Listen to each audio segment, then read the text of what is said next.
Magandang hapon muli. Nabati mo na ba ang katabi mo? Sabi mo sa kanya, maganda ka pa sa hapon. Ayun, praise the Lord.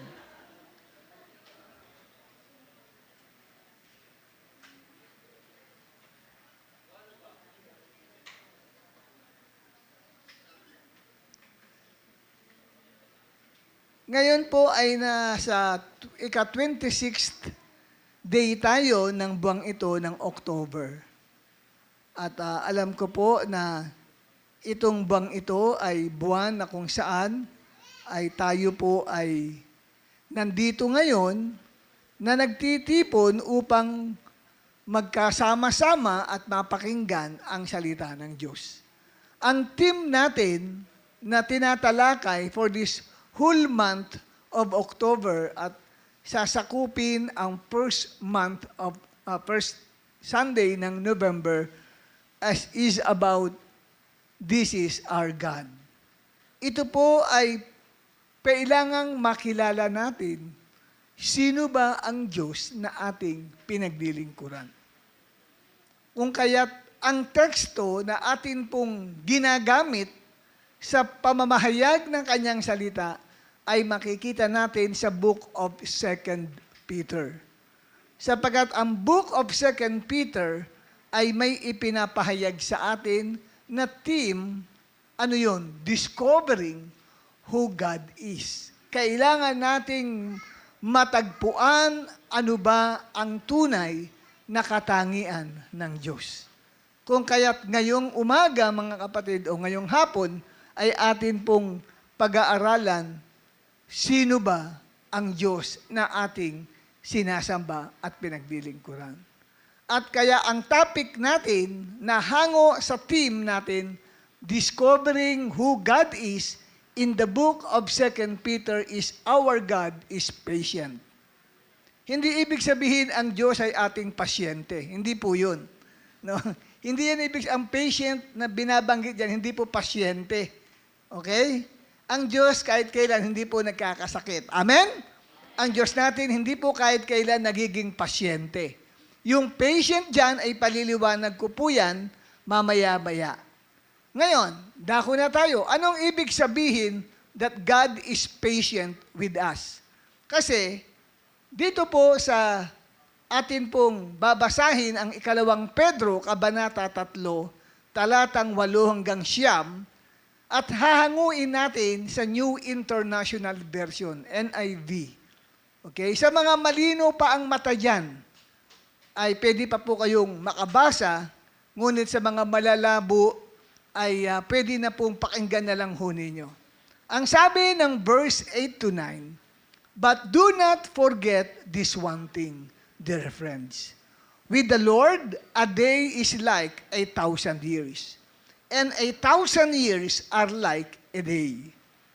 Verse 9, the Lord is not slow in keeping His promise, as some understand slowness. Instead, He is patient with you, not wanting anyone to perish, but everyone to come to repentance. At yung binigyan natin ng highlight, yung salitang, He is patient with you. Okay? Kaya mahalaga po, kapatid, na ating kuwanin yung pong praise na yan, He is patient with you, sapagkat dyan po natin ibinatay ang atin pong pagkakilala, sino ba ang Diyos? That our God is patient. Kailangan nating maunawaan ang kahulugan ng patient. Ano ang ibig sabihin, God is patient with you? Ang salitang patient ay maraming kahulugan sa Tagalog. Okay?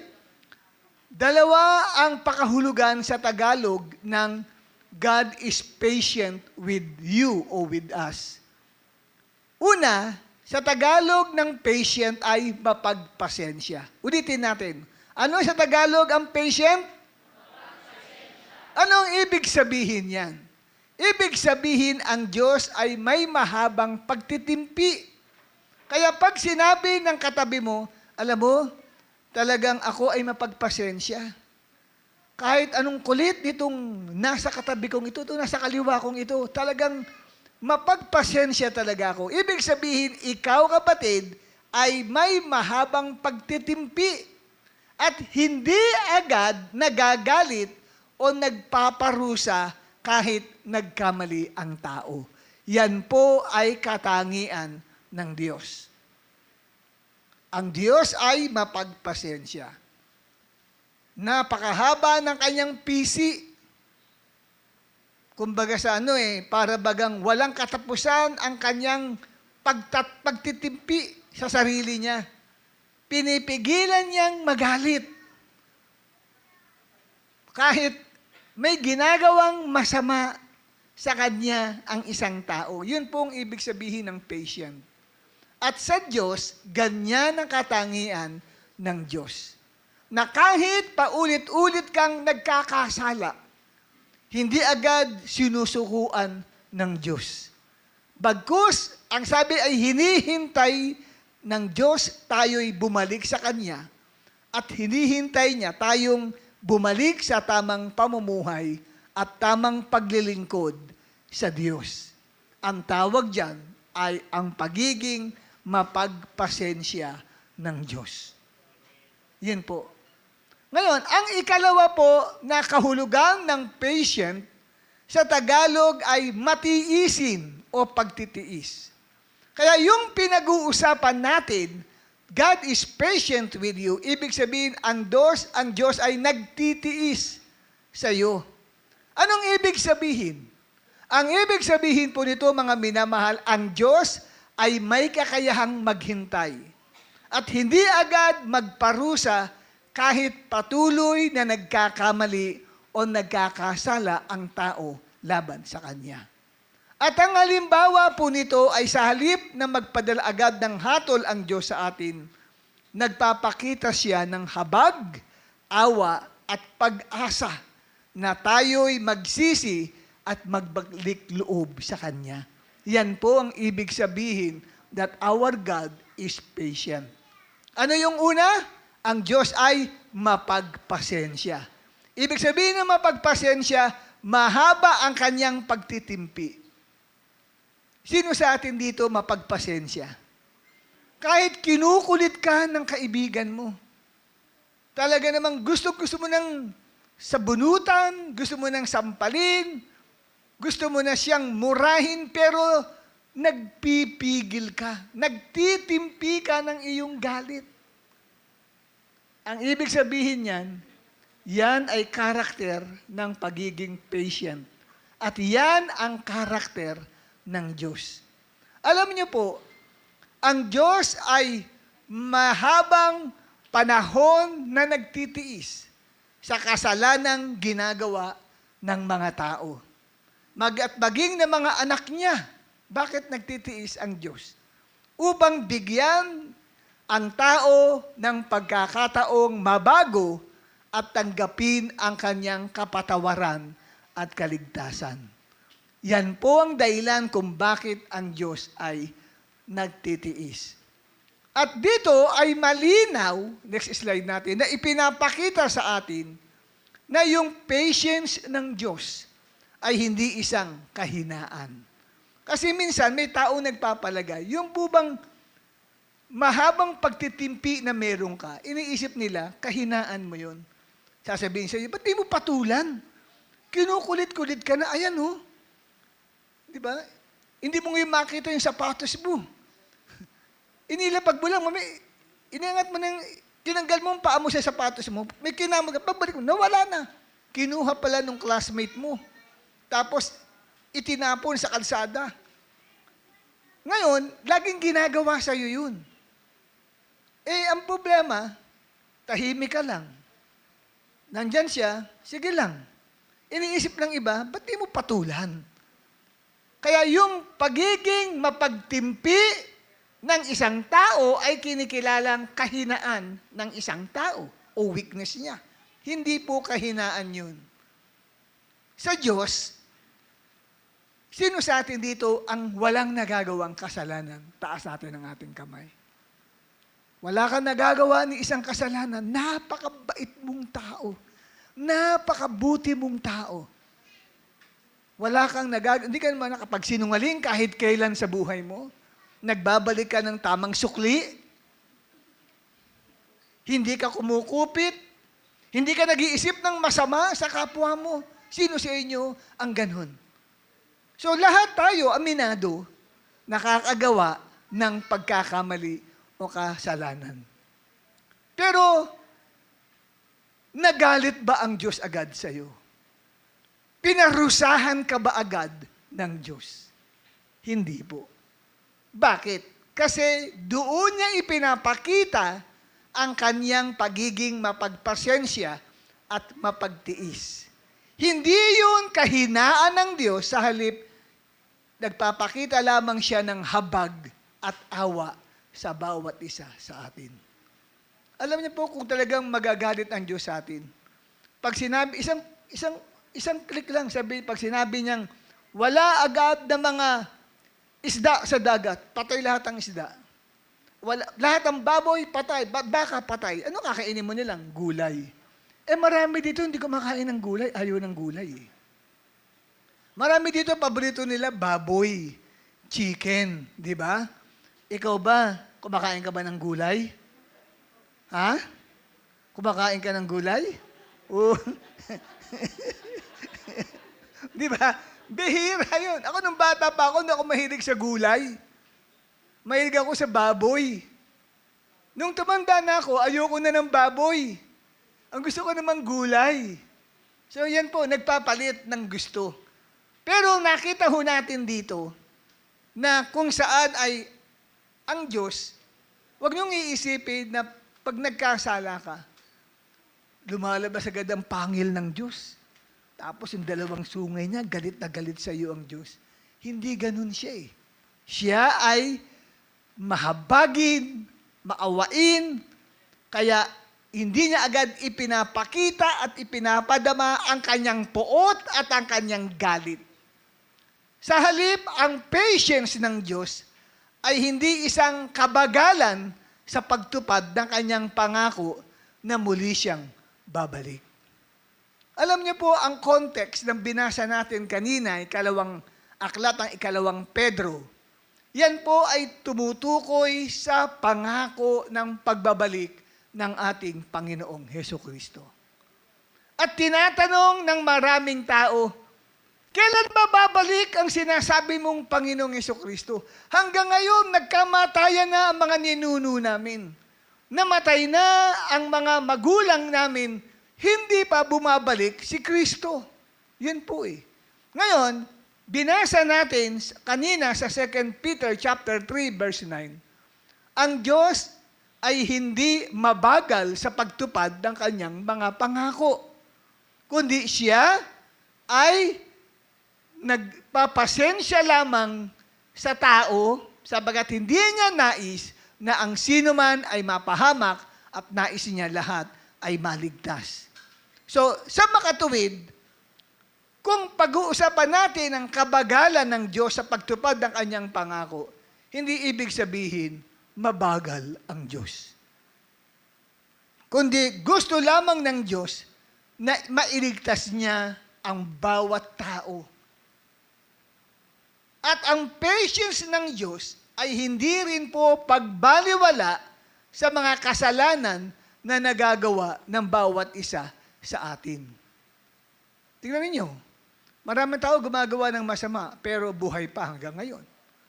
Sa mga dumaan na pandemic, kung sino pa yung mga taong masama, buhay pa. Yung mga, alam natin magandang ugali, patay na. Ba't ganun? Di ba? Actually, hindi pagbaliwala yun sa mga kasalanang nagagawa ng tao. Kundi, yun ay pag-aanyaya ng Diyos. Kaya hindi siya gumagawa ng masama sa tao, hindi pa niya ito hinahatulan, sapagkat gusto niya magbago ang lahat ng tao at magbalik loob sa Kanya.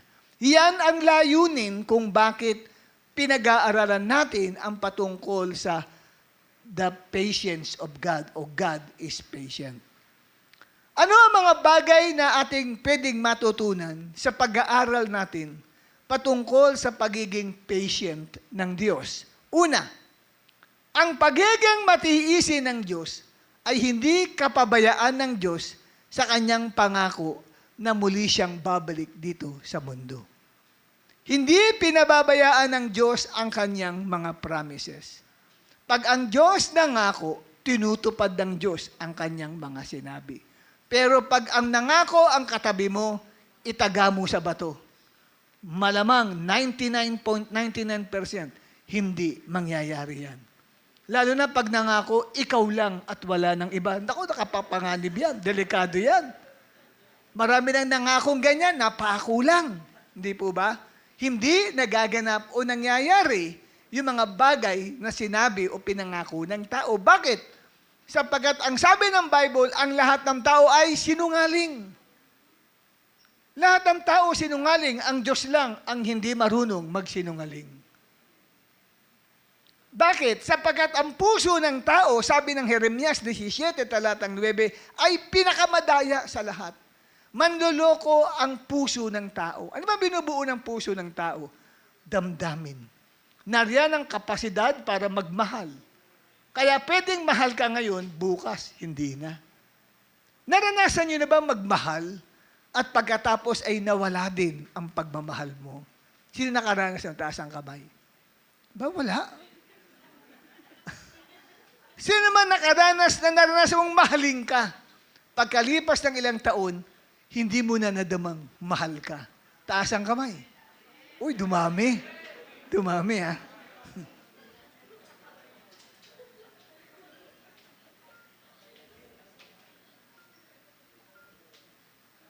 Sabi nga rito sa paliwanag, ang pagiging matiisin ng Diyos ay hindi nangangahulugang siya ay nagpapabaya sa kanyang pangako. Never po ang Diyos nagpapabaya sa kanyang pangako. Naalala ko ang sinabi ng Diyos sa Bilang 23, talatang 19, the book of Numbers 23, verse 19. Ang Diyos ay hindi katulad ng tao na magsisinungaling. Ni anak ng tao na magbibigay o magsasita ng kabulaanan. Hindi daw siya katulad ng tao. Ang Diyos ay hindi katulad ng tao na sinungaling. So, ang Diyos ay tapat. Kung tapat ang Diyos sa kanyang mga salita at sa kanyang mga pangako, ang tanong dito, bakit hindi pa siya bumabalik sa mundong ito? Yun ang sabi ng ikalawang Pedro, Kabanata 3. Yan po yung usapan bago po dumako sa talatang 8 hanggang 9. Bakit hindi pa dumarating ang Panginoon? Hindi ba?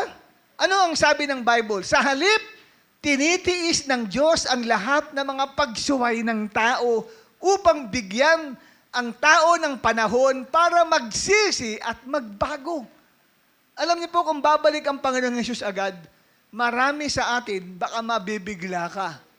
Bakit po kamo? Sapagkat malalaman ho ninyo mga kapatid na ang Diyos ay hindi katulad ng tao pagdating po sa larangan ng pagtupad sa mga pangako. Ang sabi ni Pedro sa ikalawang Pedro 3, talatang 8, sa Panginoon, ang isang araw ay parang 1,000 taon. At ang 1,000 taon ay parang 1 araw lang. Anong ibig sabihin nun? Sabi dito, sa Panginoon, ang 1 araw ay pwedeng itumbas sa 1,000 years. At ang 1,000 years pwedeng itumbas sa 1 araw. Anong ibig sabihin yan? Iba ang kalendaryo ng Diyos sa kalendaryo natin. Iba yung salitang bukas sa Diyos.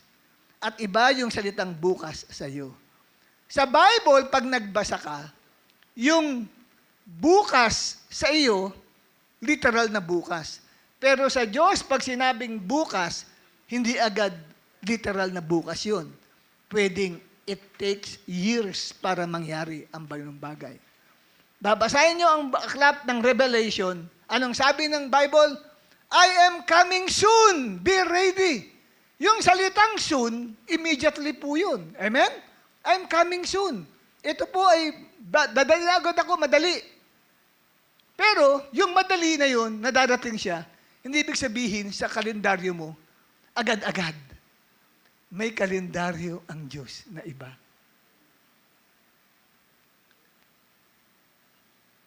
Kaya dito po, nakita natin, hindi siya kumikilos ayon sa itinakda nating araw, kundi ayon sa itinakda niyang araw.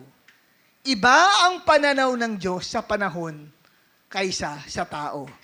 Para sa atin na mga tao, ang oras po ay mahalaga at mabilis lumipas. Ganun po sa atin. Gusto natin agad instant. Ang tao, ang kalendaryo ng tao, instant agad. Gusto na riyan na. Kaya makita ho ninyo, yung iba, gusto agad magka-boyfriend. Pag gusto mo agad magka-boyfriend, magka-girlfriend, saan ka pupunta? Sa dating site. Di ba? Doon agad, sa dating site agad. Sila. Kasi gusto nila magkaroon ng instant boyfriend at instant girlfriend. Kailangan, maghihintay pa ba ako na may manliligaw sa akin? May makakatagpo ko yung aking magiging life partner? Kailangan ko mabilisan, lalo na magdi-December na. O, edi, gagamit ka ng dating site ngayon. At yung mga picture doon, na mga natatipuan mo, magko-communicate ka ngayon. Hello, mga ganyan. Hi. Ganun. Pag nag-reply, ayan na.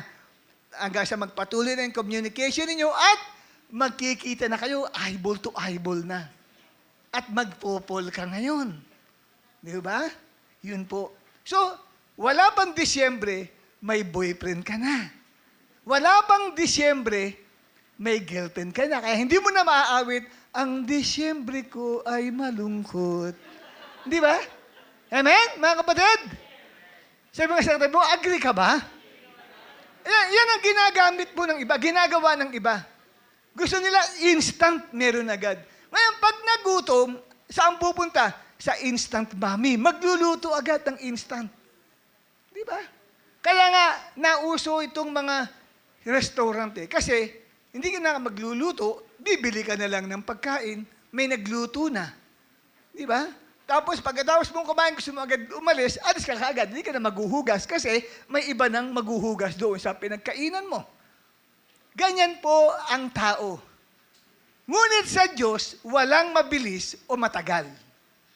Bakit? Sapagkat ang Diyos ay hindi nalilimitahan ng anumang oras. Bakit hindi nalilimitahan ng Diyos ng anumang oras? Sapagkat ang Diyos ay walang hanggan. Hindi mo siya pwedeng ikahon. Dahil ang isang walang limit, hindi mo pwedeng ikahon. Amen po ba? Kaya ang Diyos, kapatid, ay iba. At dito, nakilala ko rin ang Diyos sa pamagitan ng pag-aaral ng 2 Peter. Ang Diyos ay hindi nakakalimot o nagmamadali. Tanging tao lang ang nagmamadali. Gusto niya agad mabilis. Kaya, hindi pa nag-preach yung pastor, gusto niya agad tapos na. May ganun. Di ba? Gusto agad pag-attend sa church, tapos na. Kasi nagmamadali. Hindi pa nga tapos ang gawain, bit-bit na agad ang bag. Tignan nyo, sino may bit-bit agad ang bag? Di ba? Gusto na agad umuwi. Ito mo, si sister. Ngayon ko lang nakita uli ito. Bit-bit na ang bag. Gusto na agad umalis. Kakaupo lang yan. Ay, nabitawan yung bag. Di ba? Ganyan. Sino pa? May mga bit-bit agad. Di ba? Yung iba may paper bag. Hawak-hawak ng paper bag. Karating na, hawak-hawak ang di mabitawan ng paper bag. Parang gusto agad, umalis agad siya. Ganyan ang tao, mabilis magmadali. Sabi ko nga, tanging tao lang ang nagmamadali. Kaya nasasabi ng tao sa Diyos, Lord, ba't ang bagal mong tumupad ng iyong pangako? Lalo na pag nangangailangan ka ng tulong, gusto mo, Lord, right away, ayan na, Lord. Sagutin mo ng prayer ko. Please help me. Gusto agad natin, pag tayo nag-pray, instant answer agad. Ganun ang tao eh. Pero ang Diyos, kapatid, iba. Kahit mukhang mabagal, sa pananaw ng tao ang pagkilos ng Diyos, pero pag kumilos ang Diyos ay sakto sa oras ang lahat ng kanyang ginagawa. Hindi nahuhuli at hindi nauuna ang Diyos sa pagsagot. Laging exact. Amen, mga kapatid? Maraming ganyan na akala nila nahuli na ang Diyos. Hindi nila alam, eksakto pala. Gusto mo agad, bago mag-Disyembre, magka-boyfriend ka, Lord, bilis, bilis, Lord. Dumating ang January. Doon ka lang nagka-boyfriend, lumakpas na sa Disyembre.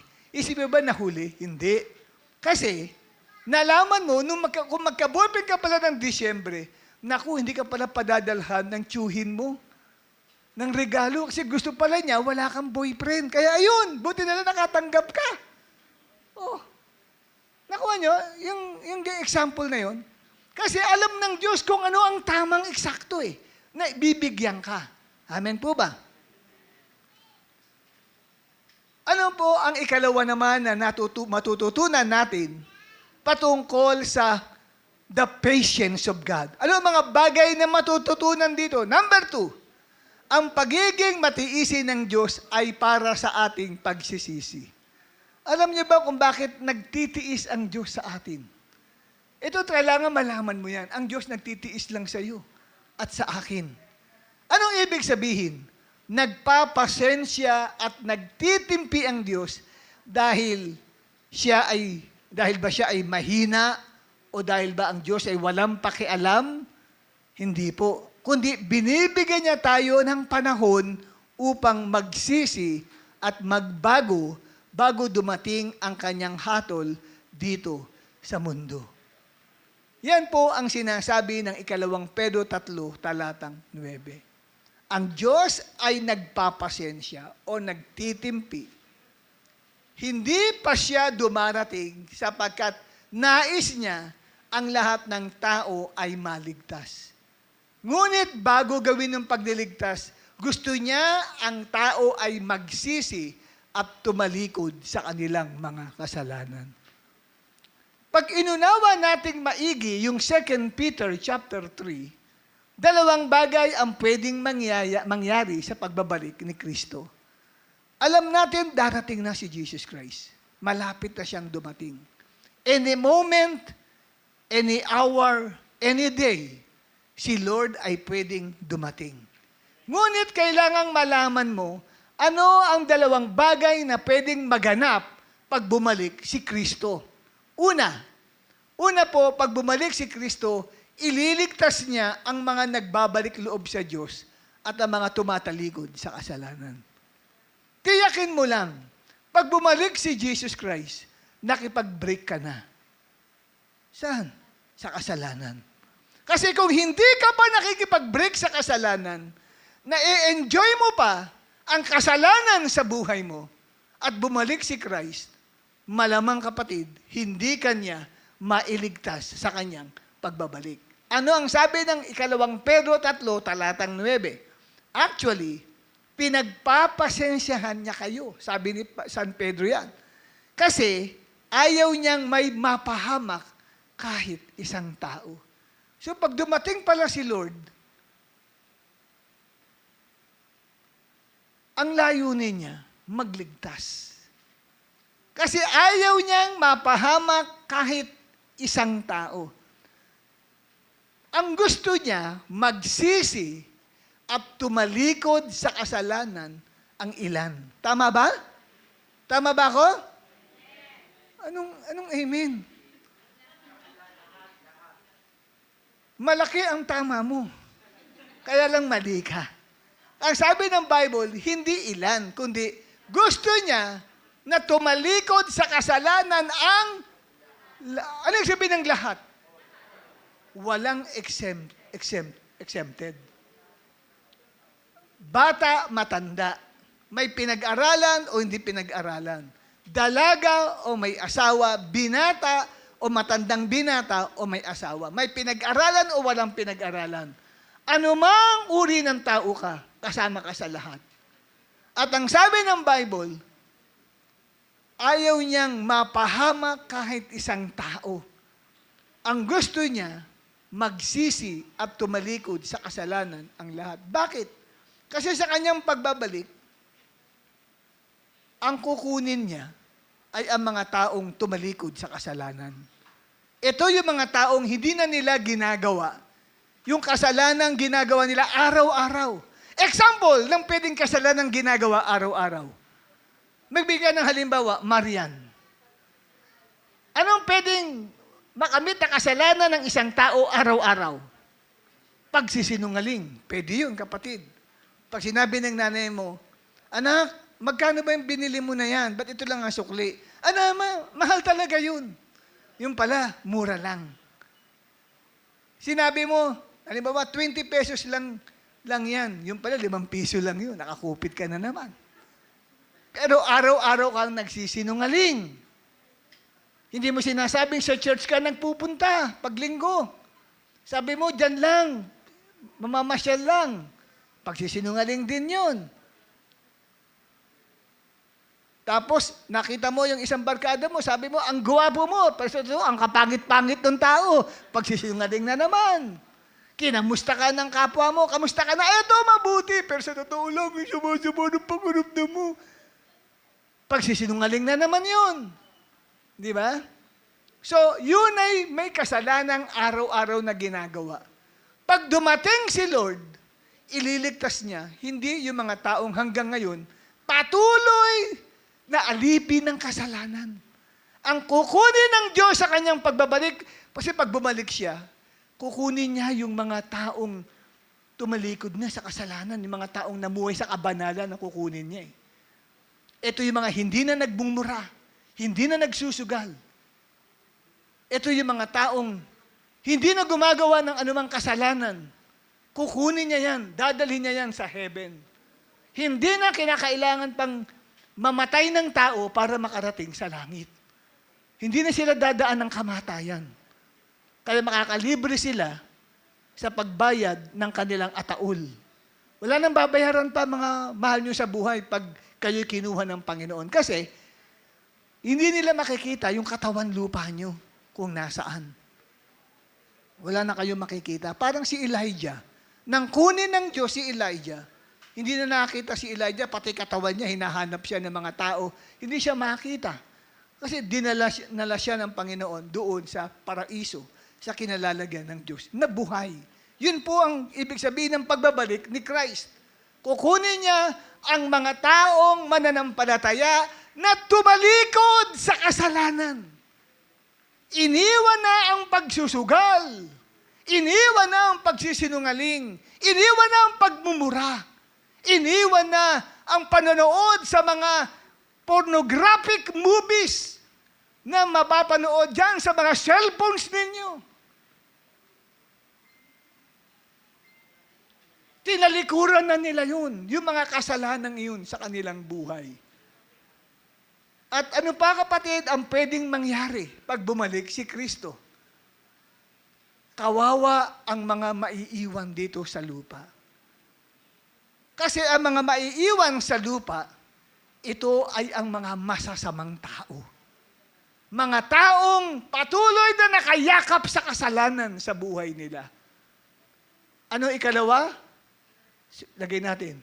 Hahatulan niya sa pamamagitan ng apoy ang mga masasamang tao.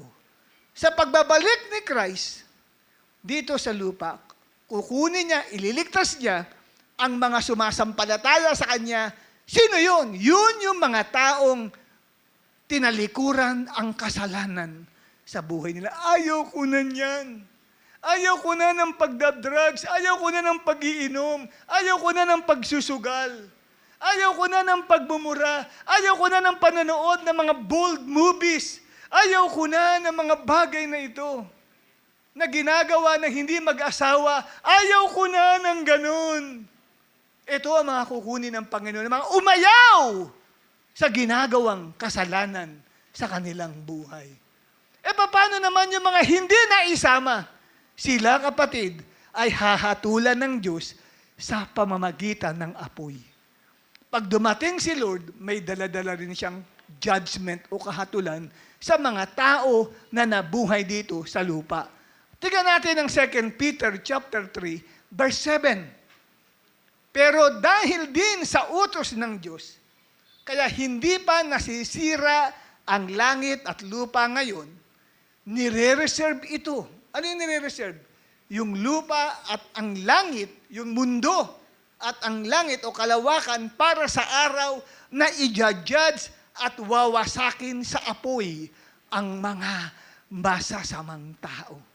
Pag dumating si Lord, kasama ang judgment sa mga taong ayaw tanggapin si Jesus Christ bilang Panginoon at tagapagligtas ng kanilang mga buhay. Not knowing na yung pagtanggap kay Jesus bilang Panginoon ang dahilan para mabago ang kanilang mga buhay. Kaya ang sabi ng patotoo ng 2 Korinto 5:17, kung ang sino man sa inyo ay nakipag-isa na kay Kristo, siya ay isang bago ng nilalang. Ang mga lumang ugali sa kanya ay wala na at siya ay naging isang pawang bagong tao. So yung mga magagaspang na ugali, yung mga ugali na mapagmata sa kapwa, ugali na mapagsalita ng masama sa kapwa, ay mawawala pag tinanggap si Jesus. Ang problema, nireject nila si Jesus. Mas minahal ang nakagisnang relihiyon kesa kay Jesus Christ. Maraming ganyang tao. Ipinapakilala mo si Jesus Christ sa kanila. Tanggapin nyo si Jesus, namatay siya para sa iyong kasalanan. At naranasan kong i-reject. At sabi sa akin, tapos ka na ba? Oo.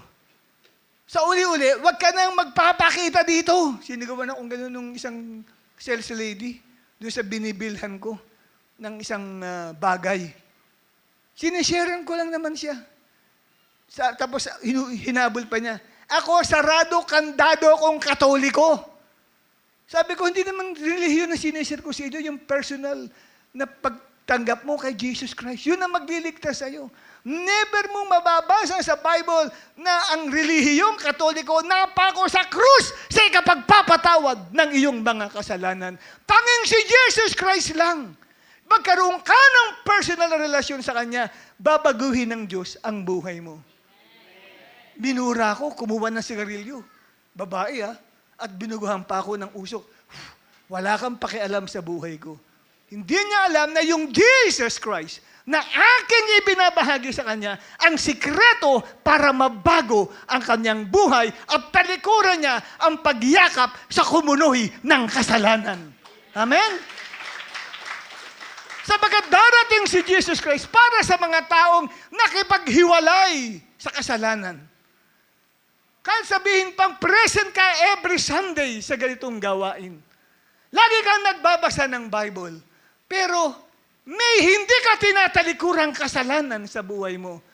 Pag bumalik si Christ, sorry. Sapagkat ang kukunin ni Jesus Christ para iligtas niya mula sa paglipol sa mga masasama sa pamagitan ng apoy ay yung mga taong nakipaghiwalay sa kasalanan at dadalhin sila sa kaharian ng Diyos. Kaya nga, dito nakita ho natin, kapatid, sa 2 Peter chapter 3, verse 7, inireserve ang mundong ito para wasakin sa apoy. Bago mag-verse 7, verse 6 muna. Bago mag-verse 6, verse 5. Sa verse 5 at saka sa verse 6, ikinwento ni Pedro kung paano ng unang panahon ay ginunaw ng Diyos ang daigdig sa pamagitan ng tubig baha. Yun po ang kwento ng verse 5 at saka verse 6. Nagkaroon ng dilubyo nung panahong yun. At ilan lang ang nasave o naligtas? 8 tao lang. Pamilya ni Noah. Ipinagawa ng Diyos si Noah ng 100 para sa ikaliligtas ng lahat ng tao. Binigyan ng Diyos ang tao ng 120 years para magsisi at tumalikod sa kasalanan. Kaya ang sabi ng Genesis chapter 6 verse 3, ang tao ay may 120 years na lang para mabuhay. So ibig sabihin, may taning ay binigay ang Diyos. At yung taning na yun, 120 years of grace para ang tao tumalikod sa kasalanan. Pero nabaliwala ang 120 years na yon na binigay ng Diyos sa kanila. Hindi sila tumalikod sa kasalanan. At nagpatuloy sila. At ang sabi ng Diyos, nagsisi ako kung bakit nilikha ko pa ang tao. Kaya ang sabi ng Diyos kay Noah, Noah, gumawa ka ng isang malaking daong. Sapagkat magpapaulan ako ng tubig mula sa langit. bubulwak ang mga, anong tawag doon? Bukal sa lupa. Magsasabay yun, buhos ng ulan sa itaas at sa ilalim ng lupa, bukal. Tubig ang lumalabas. Kaya inapawan ang kahit pinakamataas na bundok sa buong mundo.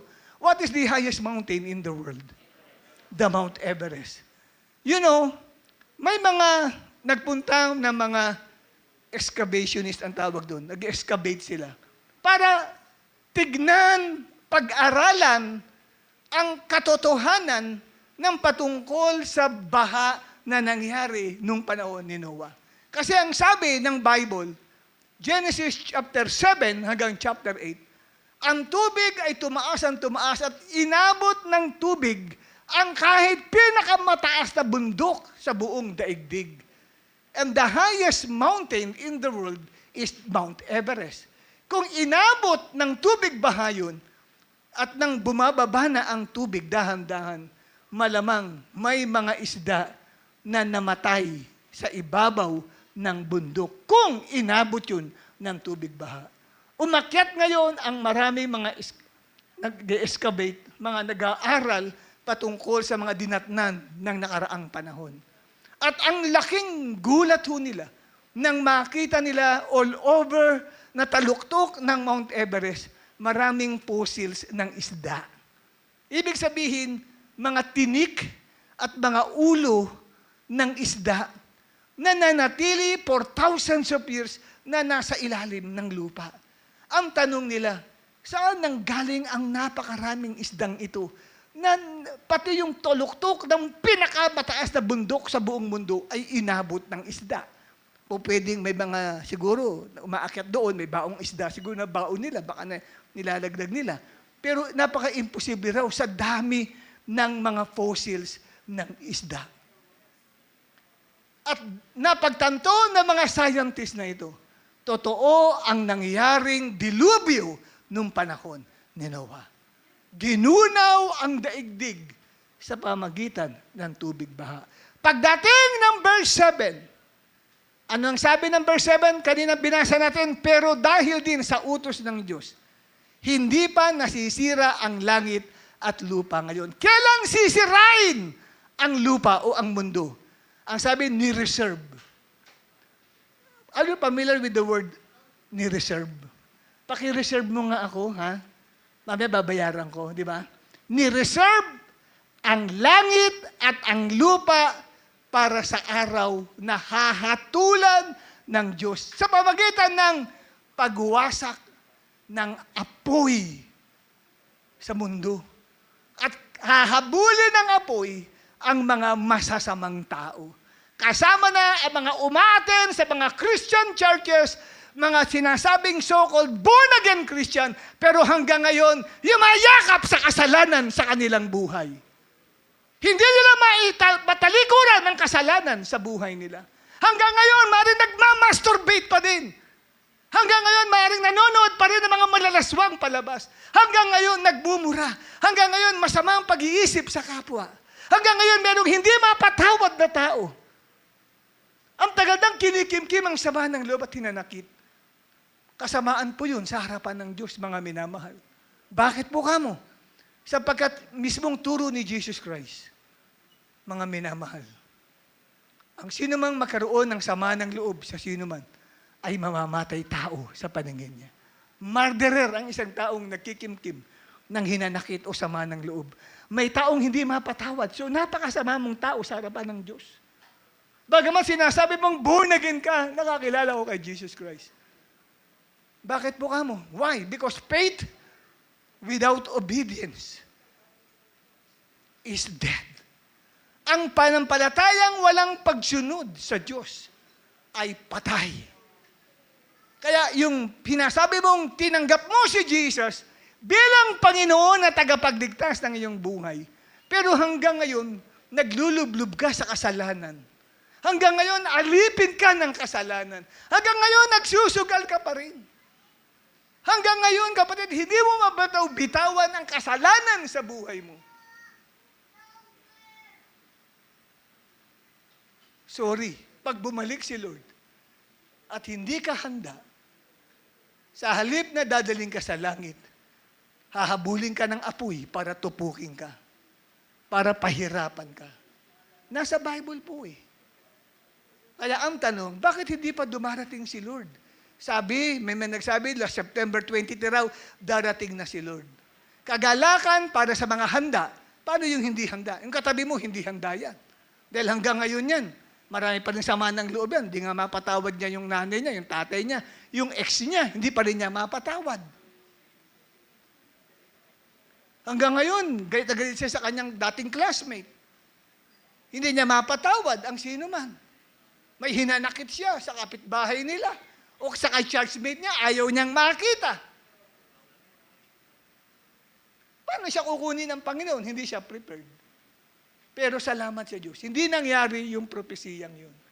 Nasa last September 23, dadating si Lord. Bakit hindi nangyari? Kasi ayaw niyang mapahamak ang sino man. Nagtimpi pa rin si Lord. Siguro gusto ni Lord bumaba. Kaya lang, siguro bababa na siya, kaya lang may pumipigil sa sarili niya. Wag, hindi pa handa sila. At pag tinignan niya ang kongregasyon ng Radiance, marami doon hindi pa handa. Baka sa 200 miyembro doon, 2 lang ang handa doon. Anong sabi sa Bible? Hindi niya ibig na mapahamak ang sino man. Kahit isang tao hindi nais ng Diyos na maranasan ng tao ang paghuhukom ng Diyos. Tandaan niyo po, mahal tayo ng Diyos. Yun po ang patience na dinidescribe ng Bible. Mapagtimpi siya, mapagpasensya. Hindi niya ibig na kahit isang tao ay mapahamak. Nais niya, lahat ay tumalikod sa kasalanan. Amen? Kaya binibigyan pa tayo ng chance ng Diyos. At isa sa mga pagpapatunay na sa pagbabalik ng Panginoong Jesucristo, nakakapanganib po yun sa mga taong hindi handa. Ang mga magulang natin hindi handa. Hindi alam ng mga magulang natin ang patungkol dito. Hindi alam ng tatay at nanay mo yan. Maging ng mga kapatid mo. Hindi nila alam yan. Yung bagay na magaganap na pag dumating si Jesucristo ay mawawala ang langit at pati ang mundo ay mawawasak. Sabagat mababasa ninyo sa 2 Pedro 3, talatang 10 hanggang 11. Continuation po yan ng verse 9. Ngayon, 10 to 11. Sino mga malinaw ang mata? Taas ang kamay ng malinaw ang mata. Yan, sige, basahin po ng mga malilinaw ang mata. Itong verse 10 hanggang 11. 1, 2, 3. Pero,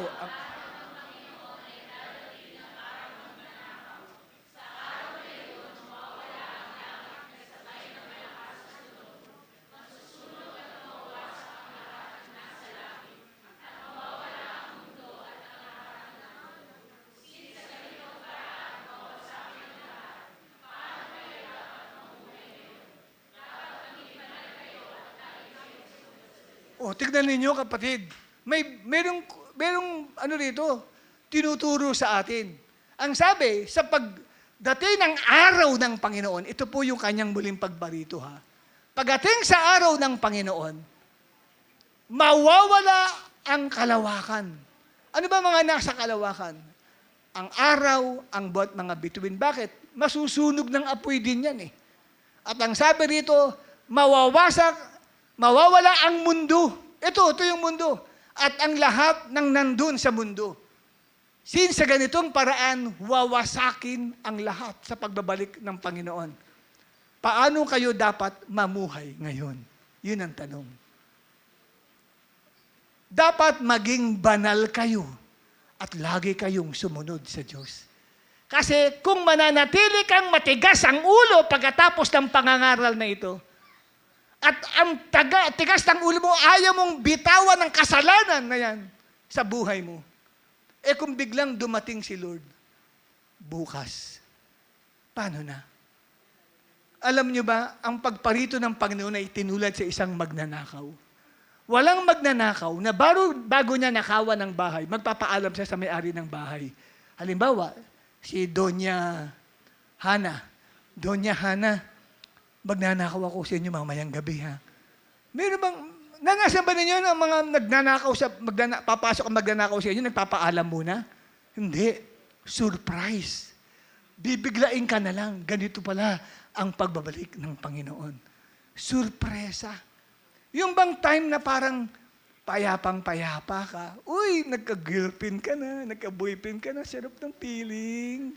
Wow, sarap ng feeling. Sarap na matulog. Hindi mo alam, babalik na pala si Christ. Tapos hindi ka prepared dahil mas minahal mo yung boyfriend mo o yung girlfriend mo kaysa kay Jesus Christ. Sa paanong paraan mo mas minahal? Pag sinabi mo sa girlfriend mo, punta tayo ng church. Sabi ng girlfriend mo, hindi, SM tayo. Sige na dear, SM tayo. Mas mahal mo ang girlfriend mo. Di ba? Ganon. Dapat, hindi ka papayag. Sabi ng girlfriend mo, SM, no, sama ka sa akin. Sa church tayo pupunta. Yan ang tunay na nagmamahal. At kukunin ng Panginoon sa kanyang pagbabalik. Sino ang mga may girlfriend dito? Tumayo po sila. Tumayo, lahat ng may girlfriend at boyfriend. Tumayo. Gusto nating makita, ayan. At tumayo yung boyfriend ni Hana. Sige, lumapit yung boyfriend ni Hana. Ito, si Brother Steele. Sino ang girlfriend ni Brother Steele? Tumayo rin at lumapit sa tabi niya. Sino pa? Wala na. Kayo lang ba ang may boyfriend at may girlfriend? Marami bang sinungaling dito? Sige po, tumayo po kayo. Kung kayo may boyfriend at may girlfriend, huwag kayong mahiya. Ayan, si brother. Nandito ba ang girlfriend mo, Brad? Wala rito. Huwag kang papayag na ang girlfriend mo wala rito. Kasi pag dumating si Lord, sisisihan ka nun bandang huli. Sabi niya, bakit naiwan ako rito? Inahabol ako ng apoy. Ikaw ngayon, nasa langit na. Di mo lang isinir sa akin si Jesus Christ. Di mo lang ako inakay para sa Kanya. At tanggapin ko siya bilang Panginoon at tagapagligtas. Sino pa ba? Akala ko si Brother Jesus. Sino pa? Dito, wala ba kayong boyfriend? Wala bang girlfriend dito? Etong si ano pangalan nito? Si Gracia ba? Si Graciel. O ikaw, wala ka bang boyfriend? Tinanong kita nung nakaraan.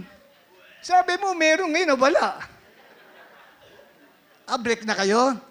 Nag-break kayo? Talaga? Kailan pa? Chismosong pastor. Ito lang ba yung mga may girlfriend, may mga may boyfriend? Doon sa likod, wala. Si Nabton, wala ba si Nabton dyan?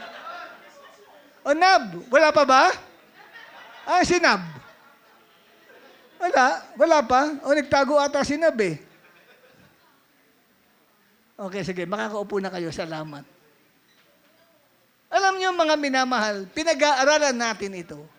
Kasi, patungkol sa pagbabalik ni Kristo ito. Na kaya hindi pa dumarating si Jesus Christ, sapagat alam niyang hindi pa tayo prepared.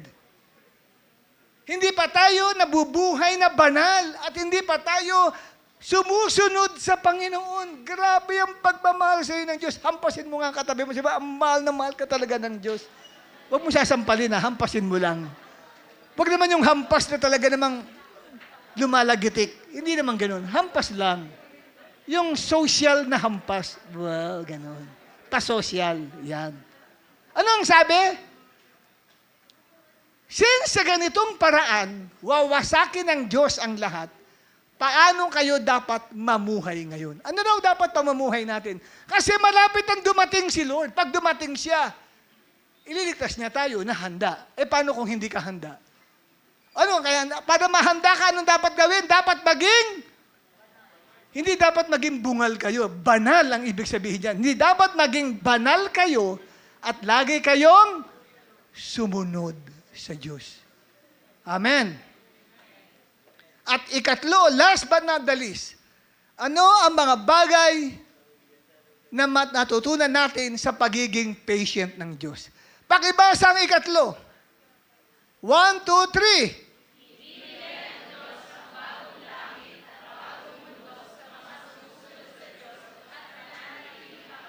Yes, pag dumating si Lord, kukunin ka niya kasi dadalhin ka sa bagong langit at bagong mundo. Meron pong lilikay ng Diyos na bagong mundo. Amen po ba? Itong mundong ito, mawawala na ito, bagong mundo. Bagong earth. Hallelujah. Saan makikita naman yan? 2 Pedro 3, talatang 13. Tumayo ang lahat ng nagmamahal sa Diyos. Tingnan natin kung sino mga nagmamahal sa Diyos. Yung mga medyo nag-iisip pa, patungan mo ng kamay. Lord, mahabag ka sa Kanya. Okay, basahin natin. 1, 2, 3. Yung 2 Peter 3:13. 1, 2, 3.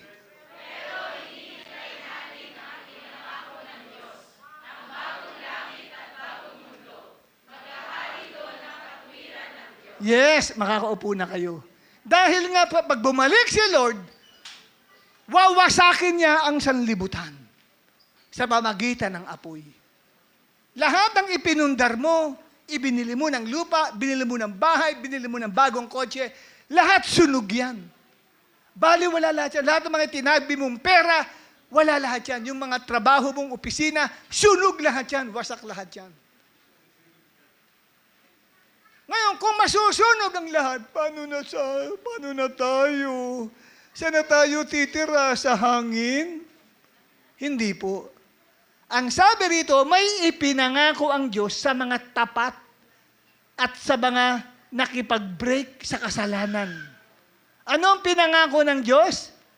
Ang bagong langit at bagong mundo. Maghahari dun ang katuwiran ng Diyos. Wow! Wala nang away-away pa sa bagong langit at bagong mundo. Yan ang naghihintay sa bawat isa sa atin. Next slide natin, hinihintay ng Diyos ang mga tao na magbalik loob sa Kanya. Ayaw niyang may mapahamak, gusto niyang maraming kaluluwa ang maligtas bago dumating ang wakas. Tinitiis niya ang kasamaan ng mundo upang bigyan pa ng pagkakataon ang lahat na magsisi bago niya ganap na tuparin ang kanyang pangako ng bagong langit at bagong mundo para sa mga tapat sa Kanya. Yan po, kapatid, ang inilalahad po na salita po ng Diyos. Amen? Tinitiis niya ang kasamaan. Lalo na sa Pilipinas, grabe ang corruption dito sa Pilipinas. Kaya hindi natin masisisi yung iba, hindi na nagbabayad ng tax. Kaya pag nagpapa-check up kami sa doktor, hindi na nag-i-issue ng official receipt. Acknowledgement receipt na lang. Bakit? Dahil pag yan ay, kapatid, ay nag-issue ng official receipt, i-report ngayon sa BIR na kumita siya ng ganito, may nagbayad ng ganyan. Itatax yun. Pag acknowledgement receipt, pwede niyang hindi i-report sa BIR. Oh. Kaya, ninanakawan, hindi lamang ng mga DPWH officials ang kaban ng yaman ng gobyerno natin. Pati na rin ang mga professional na mga tao ninanakawan ng kayamanan ng bansa natin sa hindi pagbibigay ng tax. So, grabe ang nakawan sa mundo natin ito, lalo na dito sa ating bansang Pilipinas. Kaya galit na galit ang tinatawag na Mother Earth, lumilindol. Inabes tayo nalindol. Tapos, 2 bulkan ang sumabog ngayon. Kahapon, 5:30 ng hapon, on the way kami sa Star Tollway, medyo malapit-lapit na yun sa Tagaytay. Balita sa radyo, sumabog ang Taal Volcano ng 5:30. At ngayon, kanina, 3 sunod na pagputok pa sa bulkan. So, ang Mother Earth sumisigaw ng hustisya dahil sa kasamaan na nangyayari sa bansang Pilipinas. Pag dumating si Lord,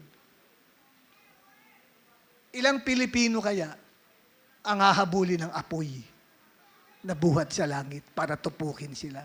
Ito yung mga taong hindi nagsisipagsisi sa kanilang kasalanan. Hindi lamang, kapatid, ang mga unbeliever. kasama na rin hahabulin ng apoy, yung mga uma-attend every Sunday, lalo na sa ganitong gawain nating ito, hindi ka makakatakas sa hatol ng Diyos. Hindi po nangahulugang umattend ka ng Sunday service, okay ka na. Ang after ang Diyos, hindi sa pagdalo mo, paglinggo. Paano ka mamuhay mula Lunes hanggang Sabado. Kasi pag tayo lahat ay nasa church, tingnan mo katabi mo, ang bait.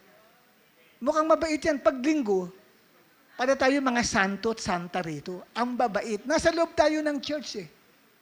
Pero makikilala mo ang tao mula Lunes hanggang Sabado. Kung estudyante yan, bisitahin mo yan sa school. Anong pinagagawa niyan? Baka yan ang pinakaunang-una.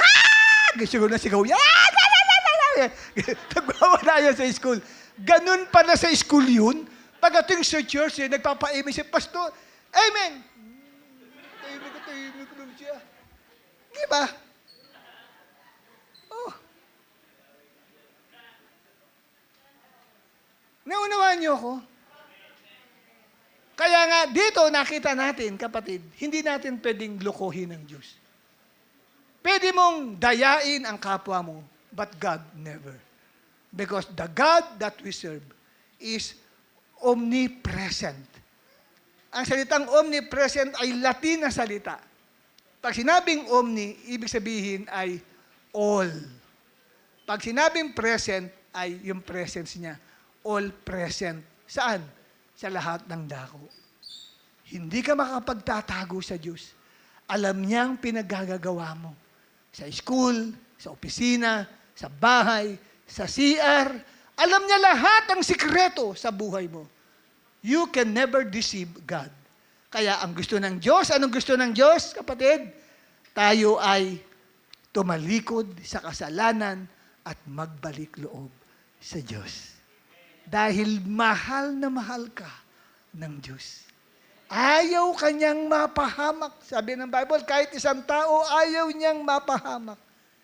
Grabe yung pagmamahal ng Diyos talaga, grabe. Unexplainable ang love ng God sa tao. Unexplainable. Hindi ko kayang ipaliwanag ang pagmamahal ng Diyos sa tao. Ang masasabi ko lang, ayaw niyang mapahamak kahit isa. Mind you, kahit isang tao. Pwedeng ikaw, isa kang tao na yun. Ayaw ka niyang mapahamak. Gusto niya sa pagbabalik niya, prepared na prepared ka. Amen? At sasabay-sabay tayong aawit, there's going to be a meeting in the air in the sweet by. I'm going to meet you over there in the land beyond the sky. Ano sunod?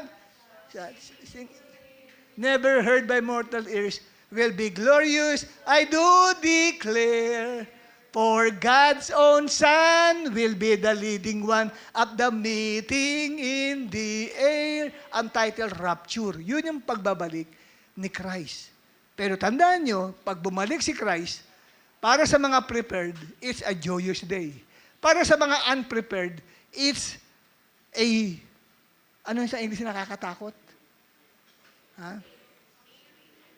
Hindi fairy. It's a terror? Hindi ng terror eh. May term dun eh. Nakalimutan ko na yung term na nasa bibig ko lang. Hindi ko maano. No? Isang nakakatakot na bagay para sa mga hindi prepared. Sapagkat paggunaw na po sa daigdig ang pinag-uusapan. Pag dumating si Christ, kasabay ng paggunaw sa pamamagitan ng apoy. Sino sa inyo nakapanood ng talagang sinusunog maigi yung Los Angeles? Yung time na yun, di ba? Talagang sa video, nag-apoy lahat ng mga tahanan, takbuhan yung mga tao, di kayang pigilin ng anumang pong bombero. You know, yun ay mga foretaste ng Diyos. Ganun ang mangyayari sa huling araw. Walang makakatakas sa judgment ng Diyos. Pero kung ikaw nagmamahal sa Diyos, tapat sa Diyos, at mula ngayon, magdi-decide ka makikipag-break na ako sa kasalanan. Sa gabing ito, Lord, sa hapong ito, mula ngayon, ito na, tapos na ang maliligayang araw ng kasalanan sa buhay ko. Makikipaghiwalay ako sa Kanya ngayon. At susunod ako sa Panginoon. Kaya awitin natin ang awiting, Patawad, Panginoon,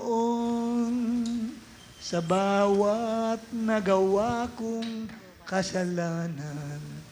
Awitin mo yan ng buong puso at huwag kang papayag uuwi ka na hindi mo ginawa ang pakikipaghiwalay sa kasalanan. Mahal na mahal ka ng Diyos. Kaya hinayaan niya na ako ang tumayo ngayong hapong ito sa inyo. Hindi nakatayo ang anak kong si Pastor Jace sapagkat honeymoon niya ngayon sa City of Dreams.